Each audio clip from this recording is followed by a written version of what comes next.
welcome everyone to this session. The topic for today is the playbook to scale AI-led testing globally. So, I'll quickly go ahead and introduce myself and the panelists that we have here.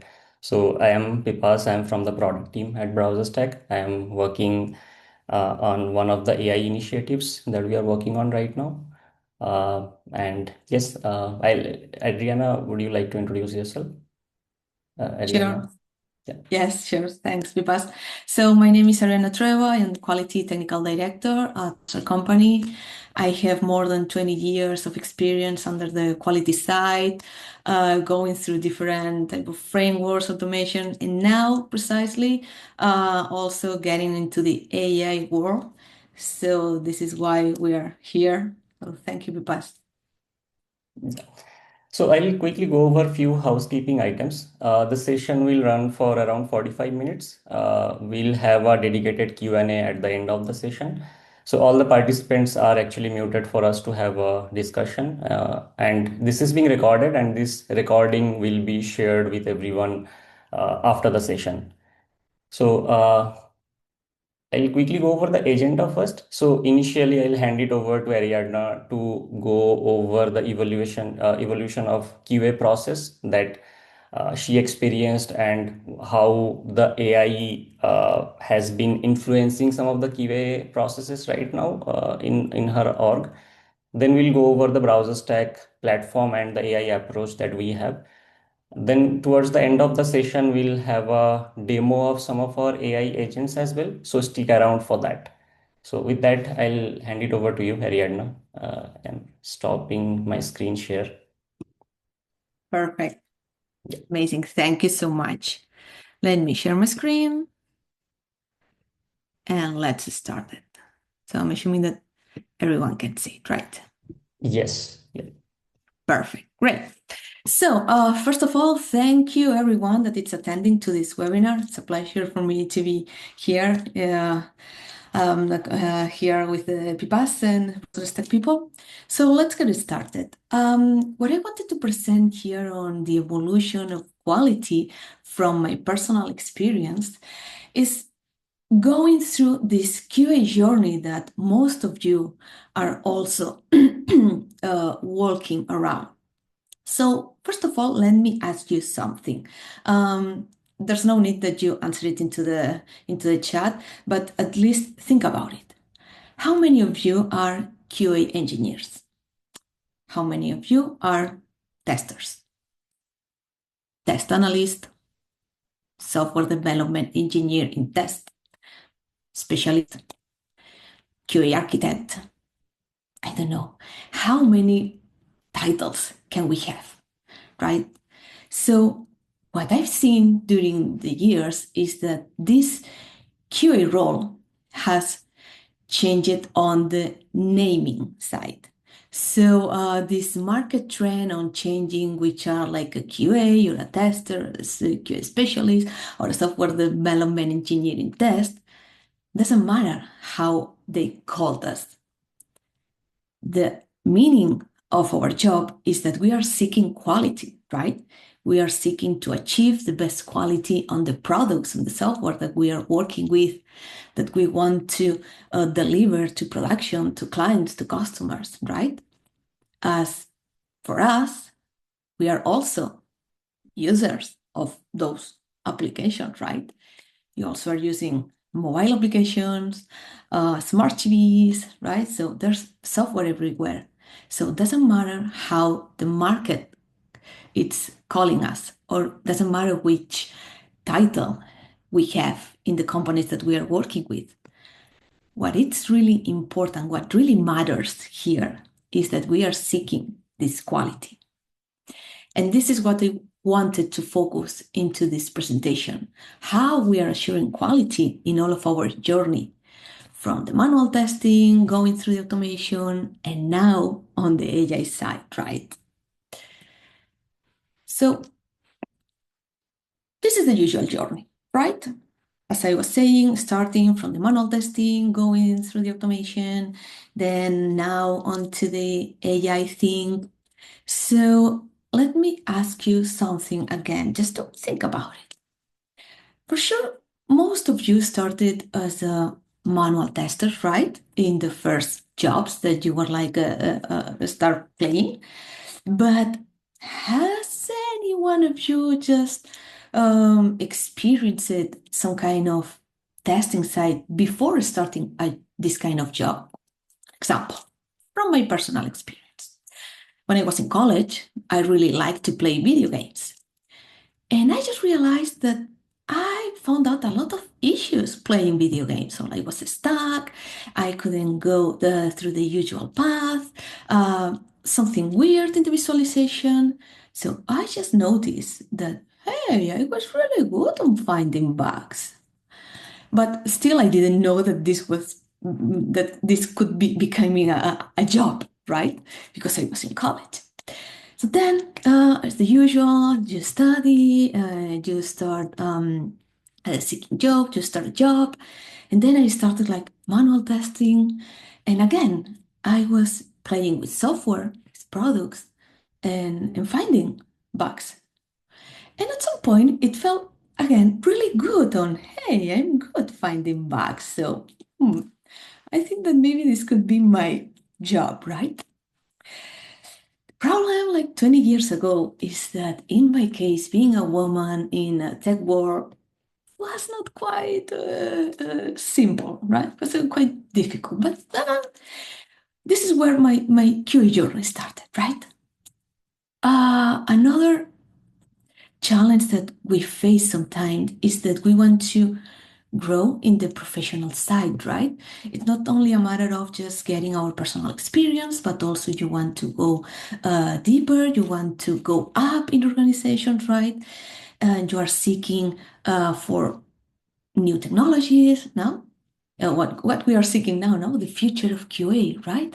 What it's coming related with AI, right? So as always, this is a long journey from our very beginnings, since right now to the moment that we are right now, but also in the future. So seeking what's next, right? So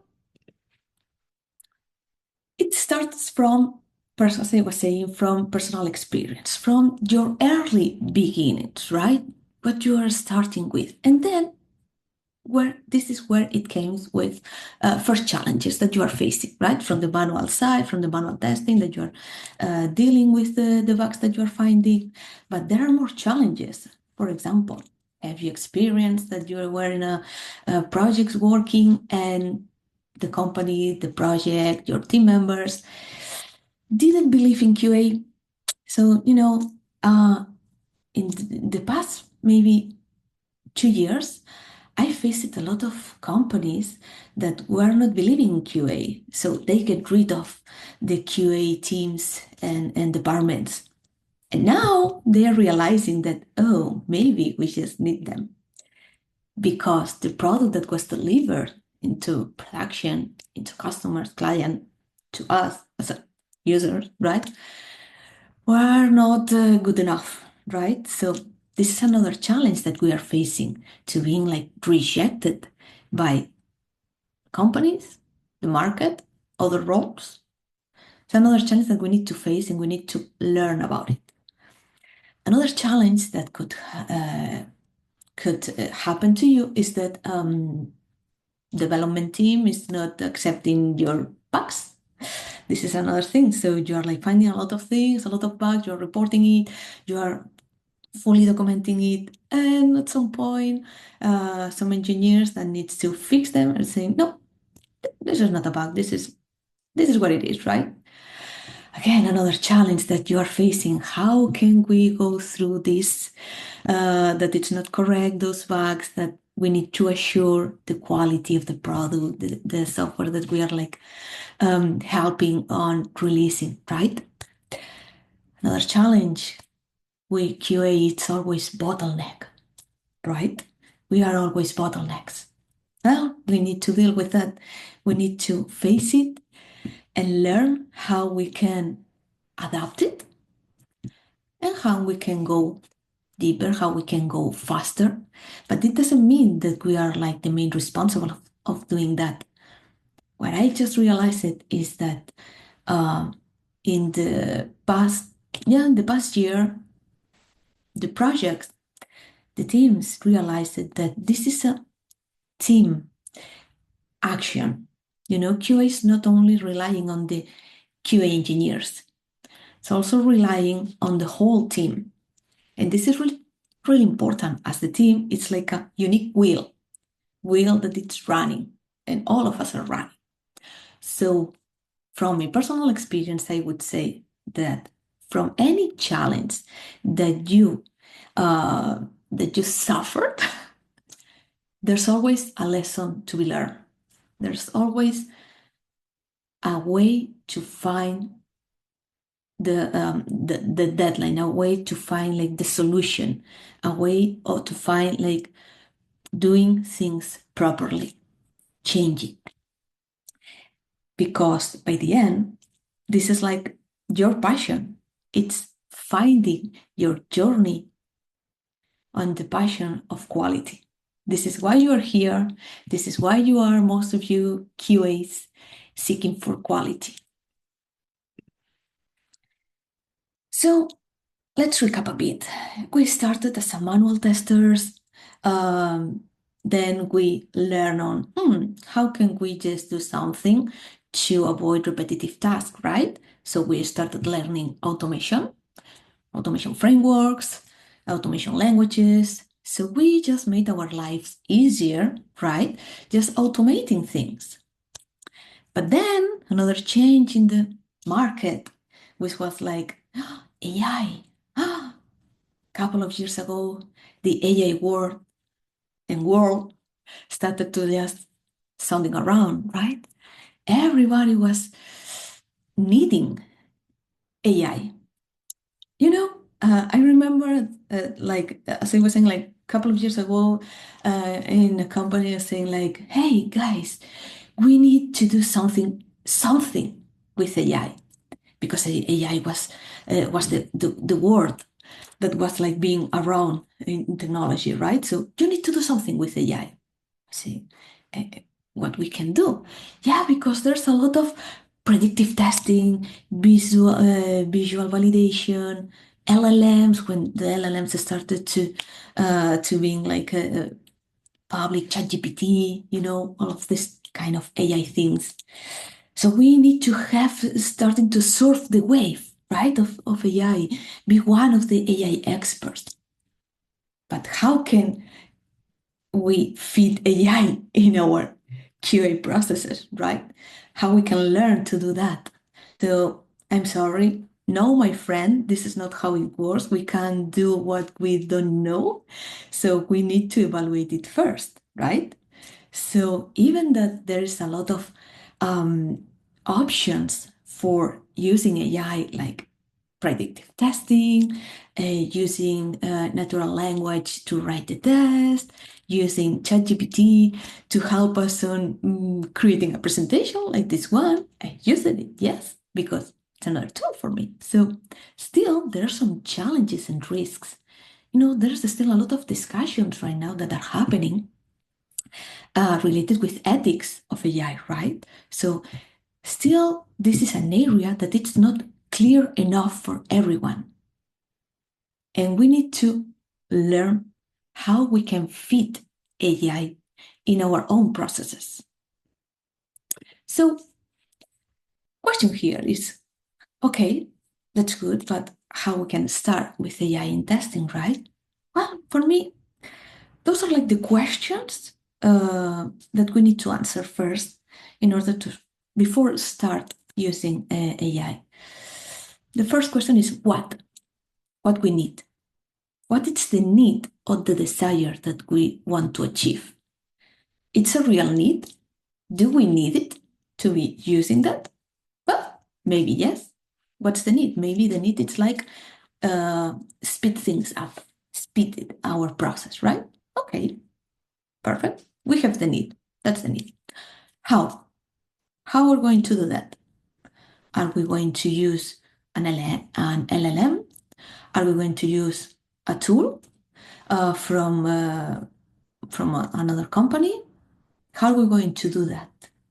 Are we going to implement ourselves using an open library, AI library?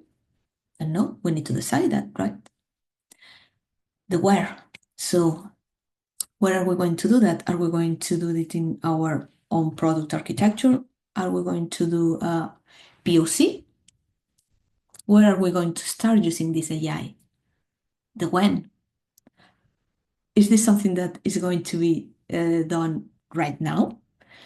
Or is this a request that maybe can be done in the next 3 months, depending on which is the important of the when of the need, right? And why? Why we need it? Do we really need it? Do we really need AI, something with AI in our testing? Maybe yes, maybe not. It depends. On what depends? On answering all of those questions. If you have answered all of those questions, then you have exactly the starting point on where you can start using AI, right? But as I always say, depends on the mature of the architecture, the team, your training, your knowledge, right? Because it's a lesson curve. As anything, if you need to learn something in order to start using it, right? There's a curve that you need to achieve first in order to start being efficient on doing the work that you need to do with the tool that you are using, right? So that's the starting point. For me, which are like the pillars of using AI. So as I was saying, foundation, right? The foundation of everything, it's like answering those questions. Then, now that I have these questions answered, now that I have went through manual testing, now that I have went through framework for automation testing, I know that I really need AI to get efficiency, to speed up, so anything to cover my need, right? I need it. Okay, cool. Second pillar, it's the intent-based testing, which is like checklist. It's a checklist. So make a checklist. Make a checklist of which are like the needs, what are like the actions, the tools, what do you need in order to make the foundation something that you can put in place and you can start working with it.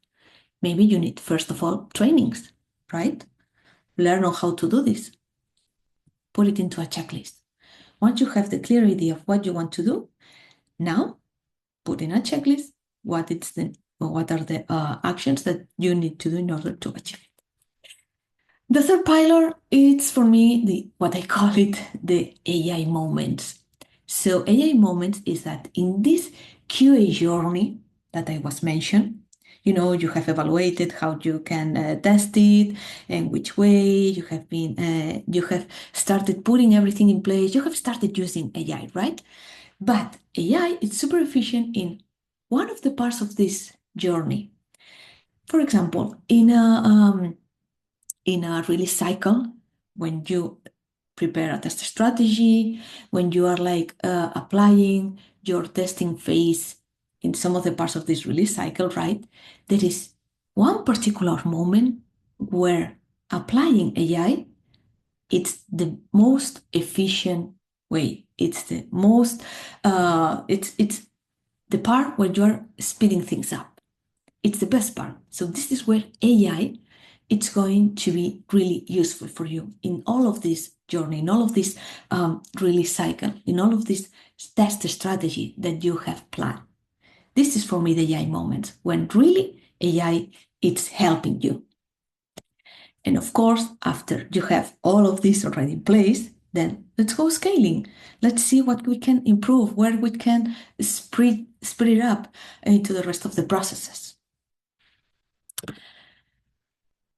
By the end, which are exactly the benefits of AI? Because, even that you are called to do something with AI, at some point you are asking, yeah, it's amazing, but which are like the benefits, right, of using AI? It's always when you want to use something, you're always thinking, oh, maybe it's a lot of work to do, but well, I think that some benefits could be, right? It will bring me some benefits of it. Yeah. Those are one of the benefits of AI. So you can speed things up, avoid manual workload, getting things more efficiently, you can get like accuracy, you can get a lot of quality metrics, right? The continuous improvement, reducing the risk of finding bugs in production. Of course, AI can help you on reducing the risks, reducing the bugs, reducing the time to go to production, to release, improving where you are finding those bugs in early stages. So having a lot of more edge cases covered, right? But by the end, you need to know how to do that. You need to learn how you can train this AI thing in order to do what you're expecting from AI to be doing, right? So even that AI is bringing us a lot of benefits, of course, there is still a QA journey that needs to be done by the QA engineer in order to get that point where the AI is really beneficial for our process.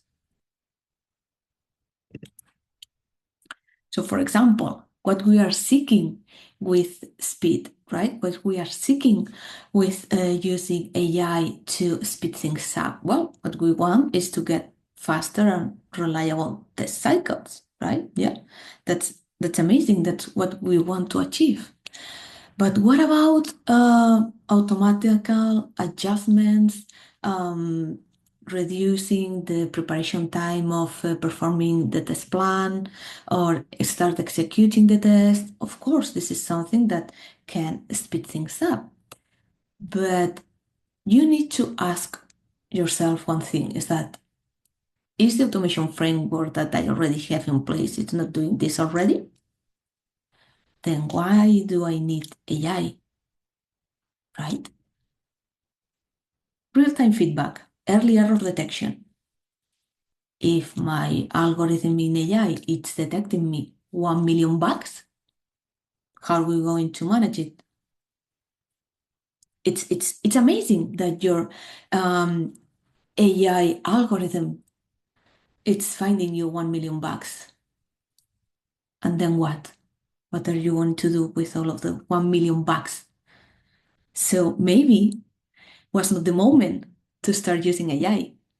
Maybe you needed to first get a robust test strategy, a robust test cycle, release cycle, like an engineering process already in place with the architecture already and robust enough, with everything in place in order to once you are reliable, once your product and your processes are reliable enough, that's when you can start implementing AI. Because again, it's useless if your AI system it's like bringing you 1 million bugs if you don't know how to manage them. There will be 1 million bugs every day, and you will have 1 million problems to take care about it every day. So first, set up a strategy and a processes that you can deal with in the most manual automation way, whatever, but you can have control of it. Now you can start using AI to improve it. Execution of parallel test. It's again something like something that I already said. So you already have automation, right? There's ways of executing parallel tests in that way. So why do we need AI? Maybe it's not for this that you need AI. Maybe once you have it in place already, maybe you need AI to speed things up, but not precisely to just do the parallel testing. So again, this is a matter of rethinking that AI, it's useful, but it's useful when you know exactly where to apply it. efficiency, right? So we want AI to be more efficient. How we can be more efficient? So again, automating the test execution, but my process is already automated on the test execution. It's been executed every night in my night list, right? So there's already something that we have, right? So think about it. Do we need AI to do that? No, I already have it. Okay, cross it. Optimization. Yeah, we can use AI for optimization. Sometimes we don't know exactly how to optimize the resource, the processes. So we can ask AI, we can use AI in order to help us doing that. Good point. Perfect. Continuous testing, development and testers, CI/CDs. We could have our own strategy and processes already in place. That's great. But again, we need to know exactly if we really need AI to improve something. Maybe there's nothing more to improve. Maybe we already have it like pretty robust enough, and there's not so much of improvement space there.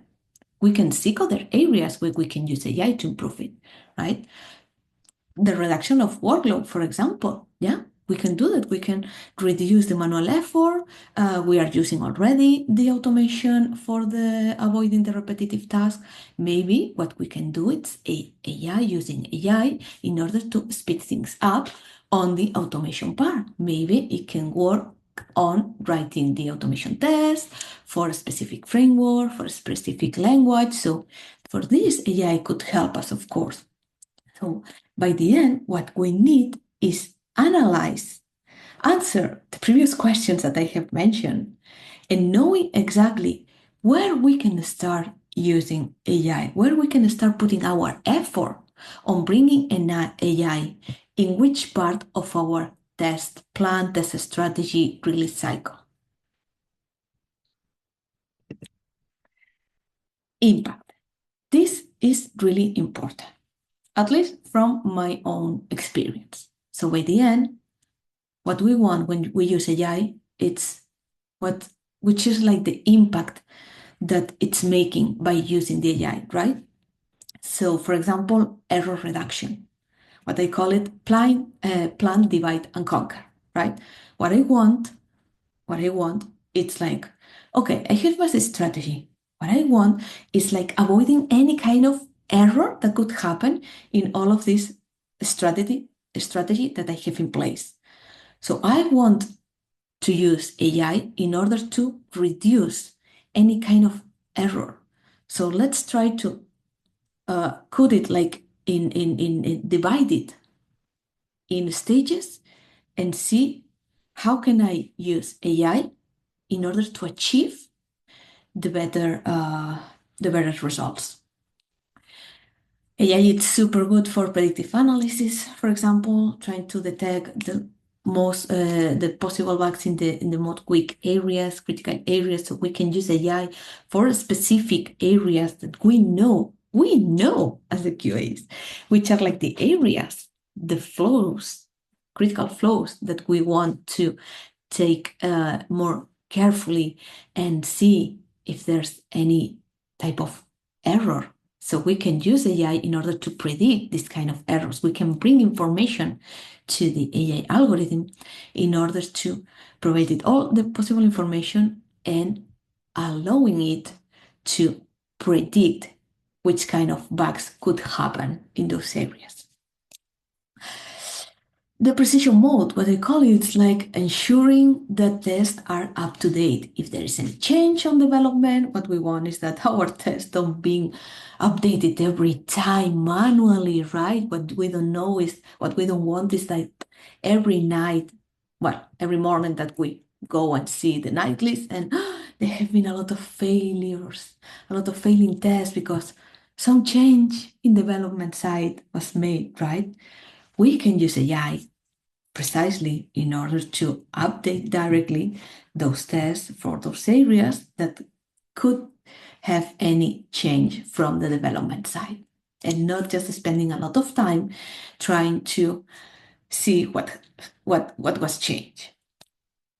And it's super useful from my experience also in the data-driven information. So using historical data for improvement, past execution, using past executions and past results in order to improve the algorithm.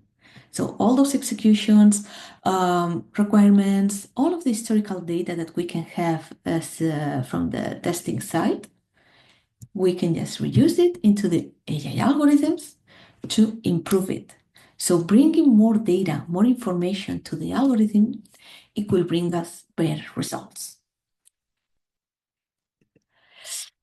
But there are two kind of groups, two kind of people that are saying that I would divide two kind of people related with AI. The ones that are seeking AI for and using AI for everything, so they are like super keen. AI is super cool. We need to do AI for everything. We need to include AI in everything. And there's the other group of people that are saying like the contrary, like saying, no, we can use AI. AI is going to replace us. AI is going to take our jobs. So, different. So this kind of extreme groups. I would say that we can't do we can't be in one on in another group. Why don't we mix it all and just use AI for what really matters? So how I see AI, it's like another tool for us to get improvements, to get better results, to do our job uh, faster, reliable, but not our job because, well, our job, what I said in the very beginning, which is seeking quality, right? Our job is seeking quality. So what we want is that getting the best quality in the products or software that we are working with, right? So why we can't use AI in order to support us on getting these results? When we were manual testers and we started using automation frameworks, what was the intention of doing that? The same, right? So using automation tests in order to avoid workload, focus on other things in performance, in usability, in efficiency, in reliability, in customer feedback, in product requirement, right? So we were like using the automation frameworks in order to achieve the better quality, in order to cover more, in order to get more efficient, to speed things up. AI is another tool that it's helping us to achieve those results, but in a better way, with less human workload. So for me, by the end, the AI, it's like bringing the gap between the human workload and getting better results. So it's like another tool. So it's there. Why can't I use it? Of course, there are some dependencies on ethics, on some risks that we still need to work on this. There are organizations that are working on which are like the ethics of using AI, the risk, and so on. Of course, but in our case, for what our purpose of seeking the quality of the product that we are delivering, we can use it in the precise moment of our QA journey when it will bring us better results, better efficiency,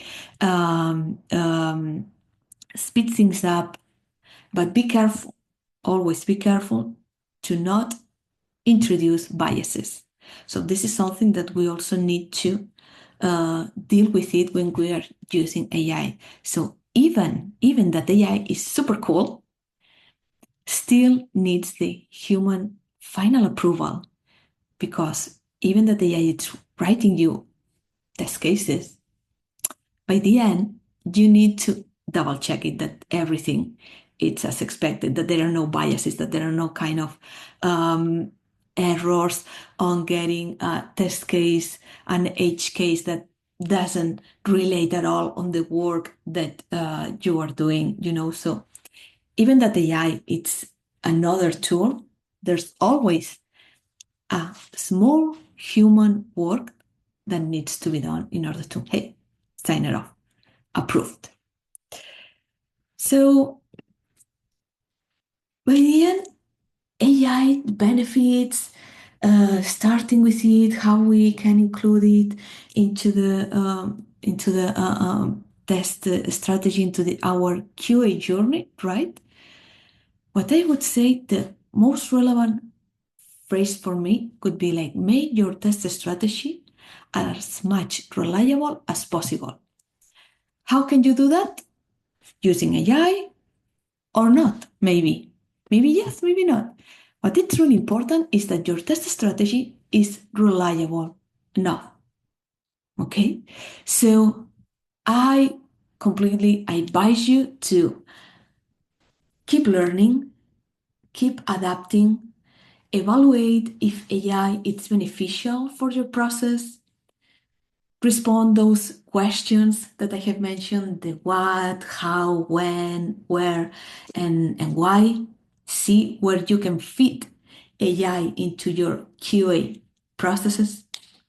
Because by the end, you are using already for sure automation, right? Automation is like a bridge. So let's get this bridge bigger by bringing maybe AI into this process. This is something that you need to evaluate yourself, right? And see AI as an assistant, as another tool, right? So keep learning, keep training, keep adapting it, right? Think it as another tool to bring more reliability, more efficiency, better results, right? So your focus by the end shall have seeking quality with the better results as possible, right? So I hope that you really like the presentation. I also encourage you to bring me any question that you may have. I encourage you to keep learning, keep readapting yourself. The market, it's always changing. The roles are always changing, right? But what it's not changing at all, it's our passion for quality and our objective, which is achieving the best quality and ensuring that this is the best result that we can provide to our final product. So thank you so much again. And next question would be that then what's next right now with AI? So I will bring the house to Pipas. So thank you so much. Yeah, thanks, Ariadna, for that insightful presentation and for sharing your views on how AI is changing the testing landscape. I'll quickly go ahead and share my screen. So, we talked about how how AI can help us in reducing some of the bottlenecks, how we can speed up things, how we can provide some reliable outputs in some of the places. But this is how we at BrowserStack actually are practically approaching, solving solutions through AI. So again, to reiterate that how AI is reshaping the development ecosystem is basically more and more users are using AI tools to write codes, which is increasing the development velocity. At the same time, tools are now using AI powered workflows. So both of these two are actually, kind of increasing the need for testing because there is actually more code for testing. At the same time, the codes that need testing are getting more and more complex because of the AI workflows in them. So we at BrowserStack, how we are approaching this problem is basically we look at each phase of the testing journey that a QA goes through, be it doing manual testing, functional testing, or automated testing. What are the different phases that you go through?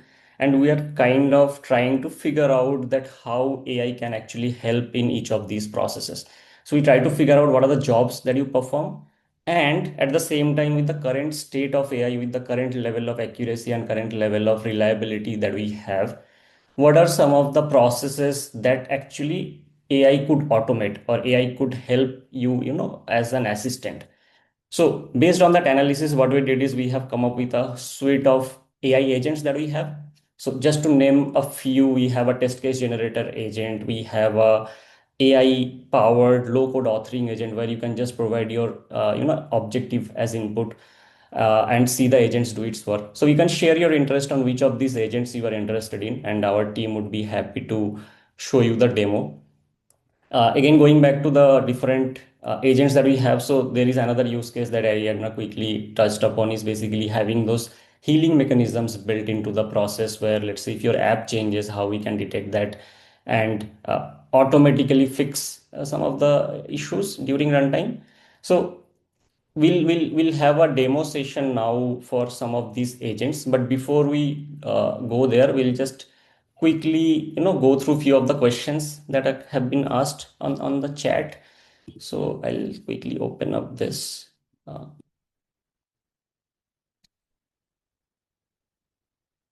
uh, so Ariadna, I think there is a question for you that as a beginner, how to use AI in quality.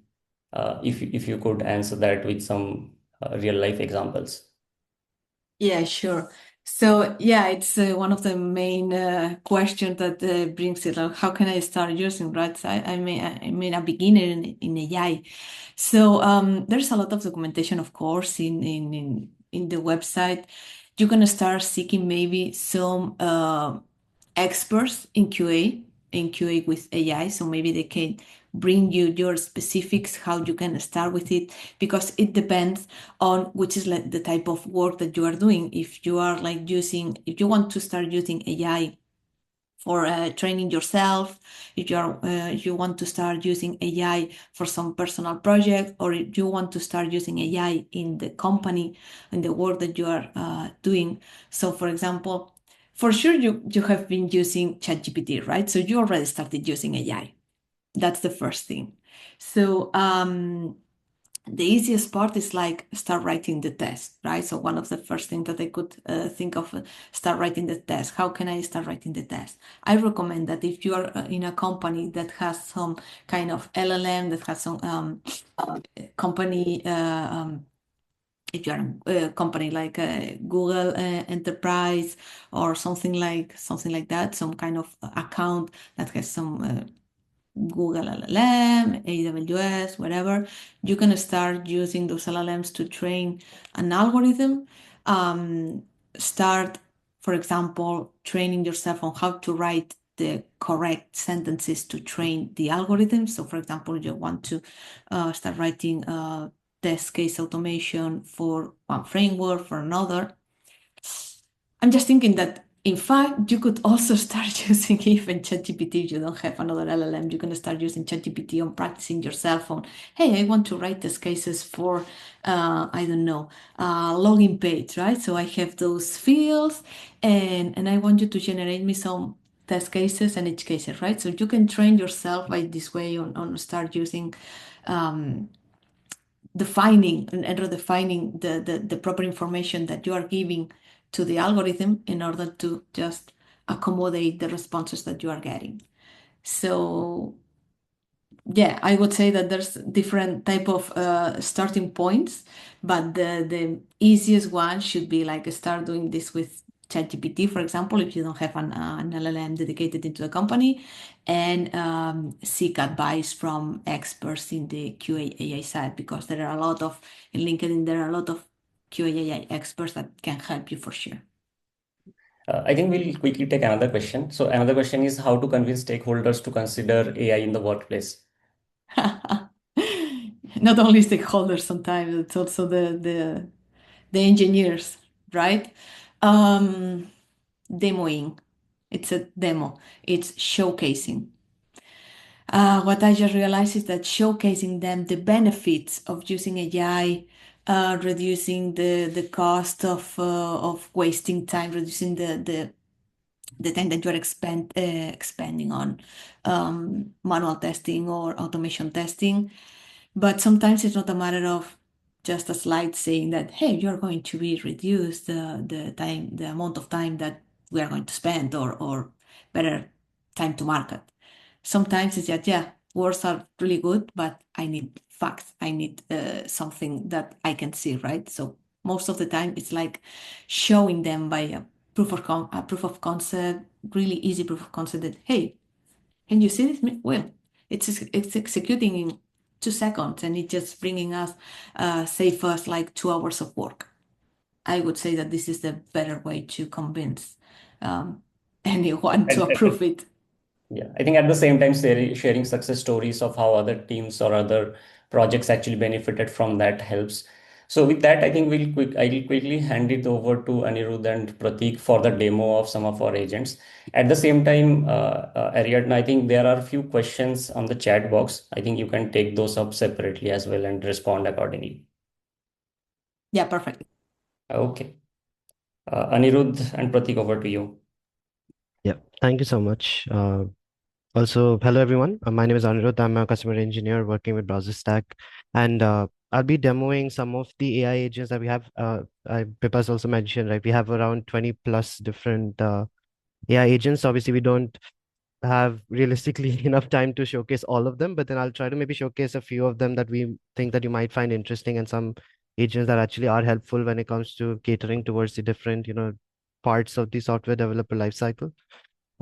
So I'll start off with the test generation agent. So within our test management platform, which is like a holistic platform that allows you to keep track of all of your different test cases scenarios from the beginning, where you can create different test cases, then having like test runs created to execute them and like implement automation into like the workflows in order to kind of have your test scenarios in place, and then having like test plans and other metrics to give you further insights on how these particular test cases are run.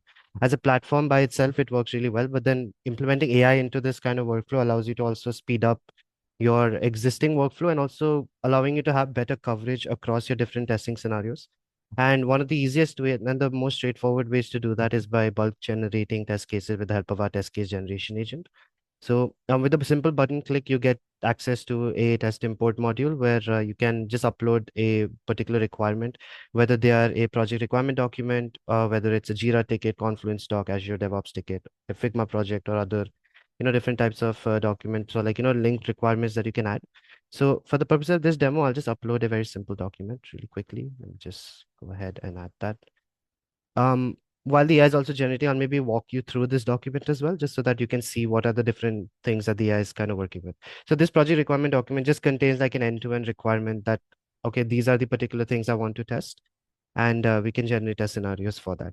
So I have clicked on generate test scenarios, and now it'll analyze the attachment, and then based on the items within this attachment, it'll be able to generate the test scenarios.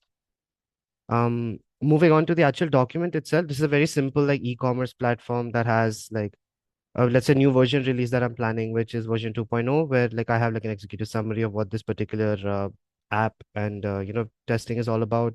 What are some of the goals and objectives of this particular release? Then other information that would be relevant is like what are items within scope of testing, out of scope of testing, all the features and requirements that I want with simple like bullet points on all the different scenarios that I want to maybe run my tests for across different use cases. So things like vendor dashboard, product catalog, things like that. Things that actually would be required for an e-commerce platform to essentially test the entire end-to-end scenario, like from start to finish.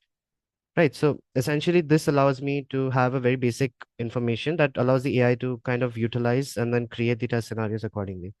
One thing I want to mention is our AI is also pretty smart. So just because I have a very detailed document like this, in a real world scenario, right? If you're working with a lot of client facing roles, you might not always get such a detailed requirement. You might get something like a user guide, which has just maybe a bunch of steps and different test scenarios that you want to test. So our AI is able to even pick up those kind of contextual clues and then will be able to generate test scenarios on the basis of that as well.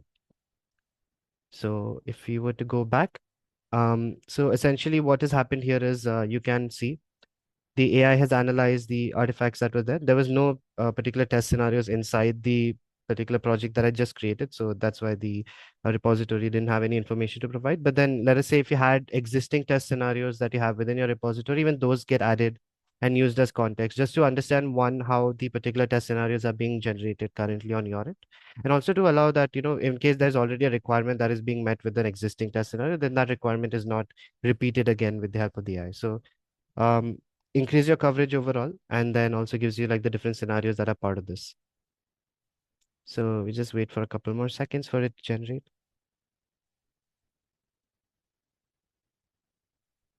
Yeah. So as you can see here, a bunch of scenarios have been created, and within that, you can see like multiple different test cases will be created. So you can see within like my user authentication account creation flow scenarios, we have multiple different test scenarios, each with different levels of priority. And I can always go ahead and click on view. So you can see like the entire test scenario that I've created have been fully populated with data, things like, priority, type of test, descriptions, preconditions, all the different steps and results that I would want to maybe look at as, a tester. If I want to maybe follow the steps, you can always go ahead and verify this. If there's any changes to be made, you can go ahead and make them directly in real time. So essentially, the AI allows you to do 90% of the work for you by creating all of the different test scenarios, filling it all with the details that you would need. The more details you provide, the more varied your details and requirements are, the more accurate the AI generation will be. And at the same time, it gives you that choice whether if that remaining 10% needs to be, done manually, you can directly do that at a real-time context by just going ahead and making any changes directly into the test script itself by just making the change directly. And once that is done, you can just click on add and then have these test scenarios become a part of your testing what's it called, the repository that you have within test management. Similarly, you can see multiple different test cases have been generated across multiple different scenarios. So things like the shopping cart and checkout that you saw in the PDF document also now has a bunch of different test cases based on the bullet points that I had. A really powerful tool when it comes to essentially speeding up your exact time, because as I think most people would know, writing test cases from scratch takes a lot of time, takes a lot of effort, takes a lot of research. If you already have a requirement document, just uploading that speeds up your time and essentially allows you to, like in this case, within a couple of minutes I was able to create like 78 different cases across 10 different scenarios. So really helpful in that front. And once all of that is done, you can verify the ones that you need, remove the ones that you don't, add the remaining test scenarios. We also have an iterative process that can happen. So you can also refine these test cases with the help of a chat box and have like a multi-step test case generation process also happening there. Similar to like most LLM models where like, you would say something, get a result, then verify that, and then, add some more requirements, which gives you a better result and so on. Cool. So once that is done, you can see all of the test scenarios have now been added within this new folder, each with its own folder structure. So that way you can actually have better understanding of where exactly these particular test cases are from, and then makes the selection of these test scenarios easier as well. Apart from that, I will also maybe mention two of the other agents as well, which is the root cause analysis agent, which is very helpful for a developer or like a tester when it comes to triaging issues and kind of figuring out what might be wrong with a particular build. And then also I'll talk about self-healing, which is something where like an AI engine can actually pick up in like instances where, let's say a locator or like, an element parameter has changed, which essentially would break any automation script. But then with the help of AI, you can kind of negate that failure based on a locator by just healing that selector with another element which might be more relevant. Let's say, as if I were to give an example, let's say login button becomes a sign in button, or like, a parameter within that button changes. And if you're like, using like a CSS selector and like, or like an XPath or something, and that value is now different because of the changes that you've introduced in the backend, obviously your test is going to fail. With the help of our AI self-healing, that test might be able to be healed by just using the contextual clues of your website as well. So I'll be showcasing both of them in a little more detail. So let me start with the root cause analysis engine. And essentially, anytime you run like an automation script on any of our automation platforms, whether it's App Automate for app-based testing or Web Automate for web-based testing, you can essentially see like insights on how your test is run, and metrics and data regarding like all of the different scenarios that you would be running based on your testing suite, and like all of the different end cases that you're essentially trying to adhere to, right? But then when we zoom in a little bit at the individual test level, we also can utilize AI in order to understand where exactly certain tests have failed, where exactly the failure is happening, and how to maybe remediate some of those failures. So one of the ways that the AI is really helpful is the actual failure detection. So the type of bucket that the particular failure comes in. So we have three different types of buckets that we essentially categorize with the help of AI. One's an automation bug, one could be a product bug, and it could be an environment issue. And the AI kind of auto analyzes that based on the type of error that you have, and then gives you the particular type of error. You can also manually update this in case, let's say, product bug is more fitting for this particular test. The AI will be able to learn from that, and then like based on subsequent tests, will be able to bucket this particular error in the right category as well. Once we zoom in a little more at the individual test selection, you get logs and insights on the actual test execution, things like videos and timeline related information, network logs, and profilings if you have those enabled within your test scenarios. Any framework specific console logs that you would require, all are available, right? But then as a developer, let's say you have 1,000 different test cases that have failed. Again, very bad scenario, hopefully never happens. But let's say if you have like a lot of test cases that are failing, right? Going through each and every single one of them, figuring out what specific line in the log is causing an issue, and then making that make sense, then creating a report out of that, right? It's going to take a long time. So we have developed an AI agent that can actually do that work for you by essentially going through all of the like the logged elements, going through all the historical information, checking out the stack trace error, going through if it has access to it, the code base. We'll go through all of that information, consolidate all of that into like a full root cause analysis, and then give you within a matter of seconds the exact reason why a particular test failed. Alongside that, even solutions on how to fix that particular issue. And if it has access to your code, then it would also give you like the code related like fixes as well. We'll just give it a couple of seconds to run that in the meantime. In the meantime, if you guys have any questions, do feel free to put that in the Q&A section as well. We'll be having, these questions answered as well.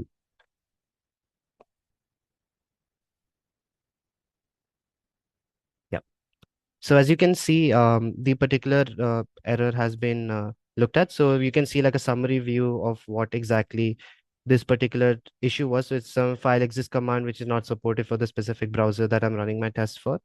And upon analysis, you can see like a more detailed view of what exactly is this particular file exist command, why it's failing, what are the log evidences that support this particular claim, and the evidence strength on the basis of where exactly this particular test is failing, a blast radius that tells you how much percentage of my build is like failing because of a particular error. And also we can view steps on how to fix.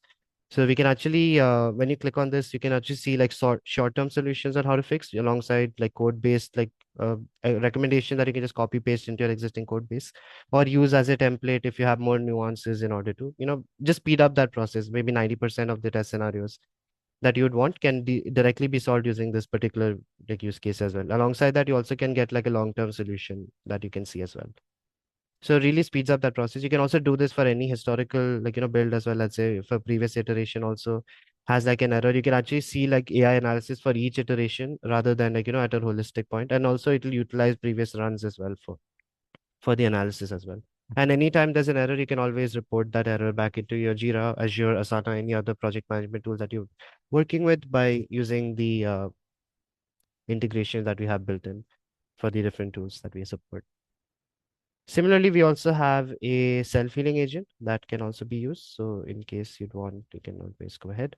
Let me just open up another build which has self-healing enabled. So with this particular build, there was a change that was introduced internally where one of the locators was changed by mistake. And as a result, the build should have failed. But then as you can see here, both the builds that were present have passed. There was a performance anomaly which was detected because of the amount of time that it took, which is obviously going to happen because again, it's an AI that's going to analyze once a locator cannot be found. So you can also understand, okay, this particular test, while it passed, has an anomaly. And then if you look at the log timelines, you can also see like the specific like steps that were executed and then where like, a self-healing or any other, thing might have happened. So for example, you can see this bandage symbol here. So this particular test scenario was healed. So if I click on this, it'll also navigate to that particular point in that video recording that we have, but also tell you, okay, this particular username field had a different value.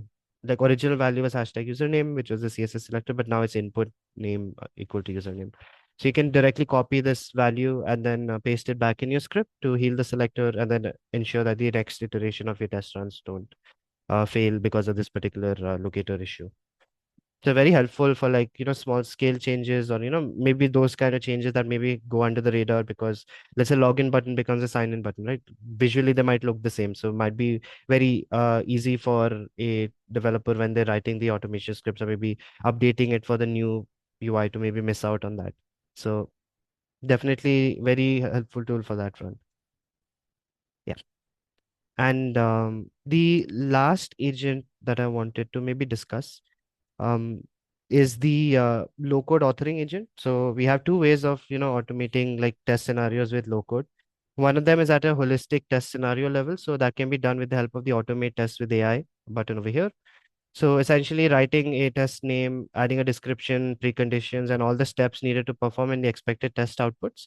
Once you have that information provided, you can just click on automate test creation. It would go to the specific website that you want to run your test for, go through all of the different parameters needed in order to run the specific test, and then be able to create a test scenario from end to end with the requirements that you have in mind without needing any intervention, without needing any coding whatsoever.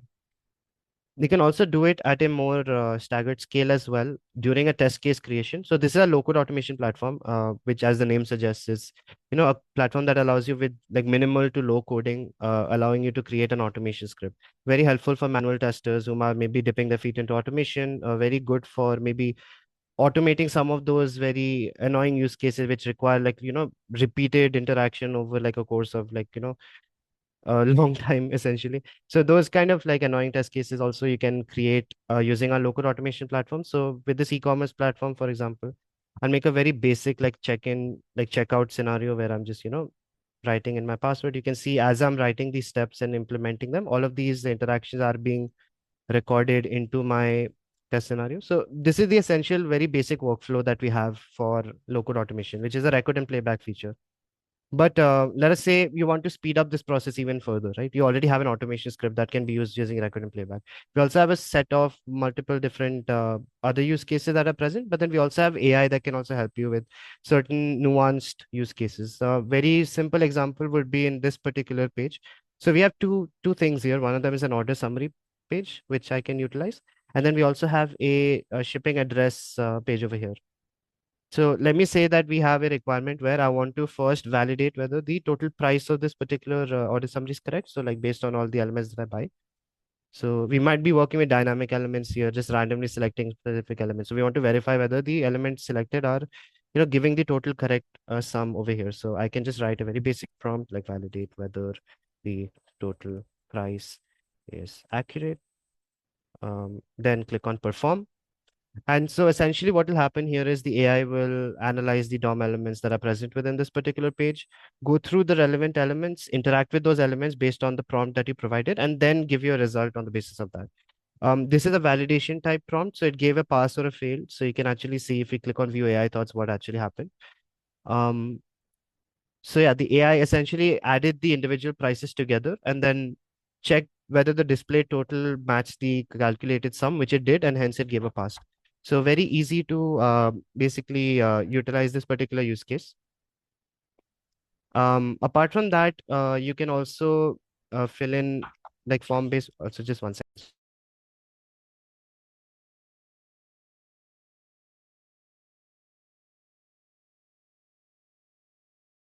Yeah.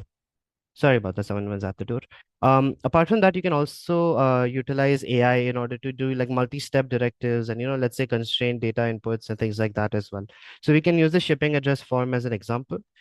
So I can write like the previous form, previous prompt was a little vague. So I'll probably maybe make this a little more specific. So fill up the, shipping address form with a random female French name and data, press submit.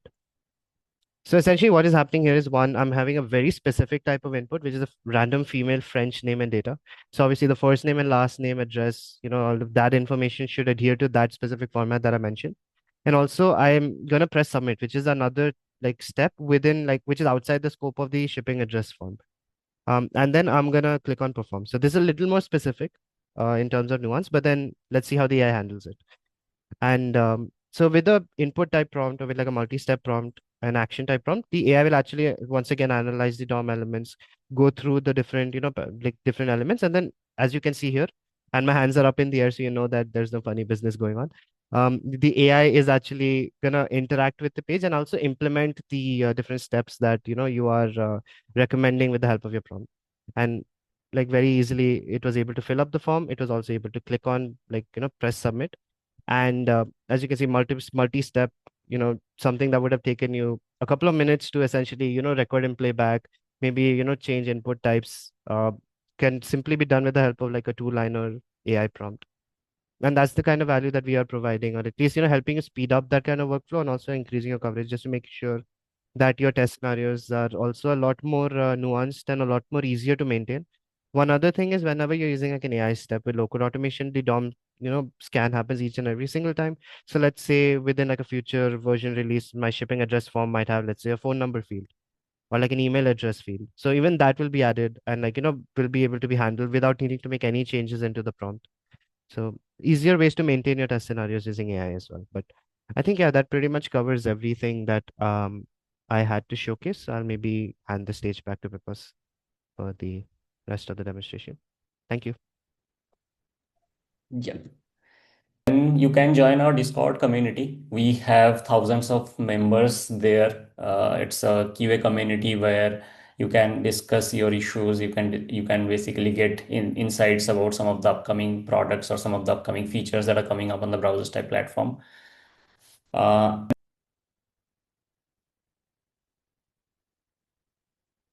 Yeah, I think thank you everyone. We are ending the session. Yeah, bye.